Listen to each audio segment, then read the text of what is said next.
पहाड़ों पर उत्तराखंड पर लगातार हो रही बारिश की वजह से गंगा का जल स्तर बढ़ा हुआ है। केवल गंगा ही नहीं बल्कि तमाम नदियां जो हैं इस तरह की, उनका जल स्तर बढ़ा हुआ है। तमाम नदियां अपने उफान पे हैं। गंगा का तो बहुत ही रुद्र रूप देखने को मिला है, क्योंकि केदारनाथ की जब से जो आपदा आई थी उसके बाद से गंगा लगातार उत्तराखंड में बह रही थी, यानी कि यहाँ से कुछ ही बाद में उत्तराखंड शुरू हो जाता है और उत्तराखंड में ही मेन धारा बहती थी। मेन गंगा की जो है, गंगोत्री से जो गंगा से पास आउट होती है वो मेन गंगा की धारा है यहाँ पर। लेकिन अब इस बार क्या हुआ, गंगा ने अपना रुख बदला है और रुख बदलने की वजह से तमाम लोगों को खासी परेशानी हुई है, लोगों का काफ़ी नुकसान हुआ है। क्योंकि गंगा का कटान इस बार इस तरह से क्या है कि बस्ती के और घुसाई, बिजनौर के जो गांव है लालपुर या गौसपुर वगैरह इधर गंगा से सटे हुए, वहाँ पे काफ़ी भारी नुकसान किया। नुकसान भी ऐसा आप अंदाजा नहीं लगा सकते। 40 बीघे का बाग था, पूरा का पूरा लगभग गंगा में समा गया। पूरे के पूरे दरख्त जो थे, पूरे के पूरे पेड़ गंगा में बहते चले गए और पानी का बहाव इतनी तेज था कि उनको अपने साथ लेता चला गया। लोग बाग केवल तमाशकीन बने रह गए और लोग बाग सोचते रह गए कि आखिर इसका किस तरह से इसको बचा जाए।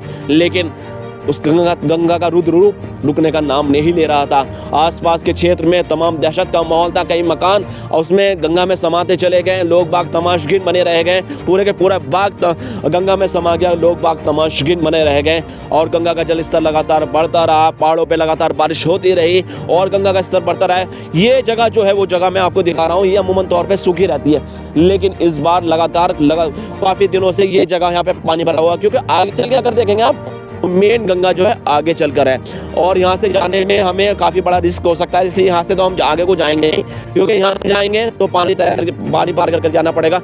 और सामने का एरिया देख रहे हैं ना आप, बिल्कुल ये पेड़ से जो चमक रहा है, इनके पीछे मेन गंगा बह रही है और आवाज़ इतनी भयानक गंगा की होती है। सैर सैर करते हुए यहाँ से पानी निकलता है और जहाँ पर पानी का बहाव इतने तेज़ होता है कि सब कुछ बहा कर ले जाता है। बड़े बड़े दरख्त, बड़े बड़े चीज़ें उसके सामने नहीं रुकती है, तो आम इंसान की क्या औकात होगी। जानवर, सब परिंदे, सब कुछ बहा कर ले जाती है।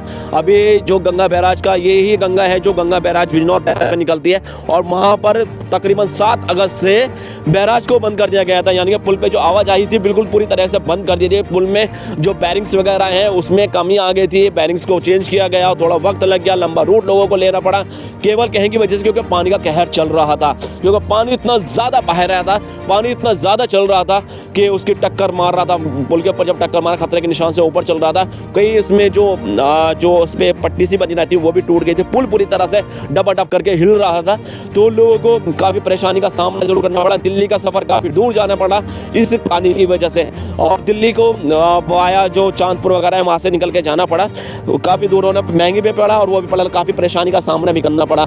लेकिन अब स्थिति अभी भी नहीं सुधरने का नाम ले रही, क्योंकि बारिश, मौसम विभाग ने फिर से अलर्ट जारी किया। आज भी बारिश हुई है, 2 दिन पहले भी अच्छी बारिश हुई थी और अभी भी बारिश, मौसम विभाग ने चेतावनी जारी की है। तो ऐसे में लोगों को सोचने में मजबूर कर दिया है कि आखिर करें क्या, क्योंकि पास की जो बस्ती है जिसके बारे में हम बता रहे थे, यहाँ से तकरीबन कुछ दूरी पर बस्ती है वो, जहाँ पर गंगा ने पूरा कटान किया है और पूरी तरीके से घर को बहा कर ले गई, पूरे बाग को बहा कर ले गई और लोगों का तमाम नुकसान किया है। खड़ी खड़ी की फसल पूरी जो थी, सैकड़ों बीघा, हज़ारों बीघा गंगा में समा गए। लोग बाग केवल तमाशगीन बन के ही रह गए और उनका अपना नुकसान अपने आंखों से के सामने होते देखते रह गए। जहाँ कभी बाग हुआ करते थे, जहाँ कभी खेत हुआ करते थे, वहाँ सिर्फ पानी का राज है।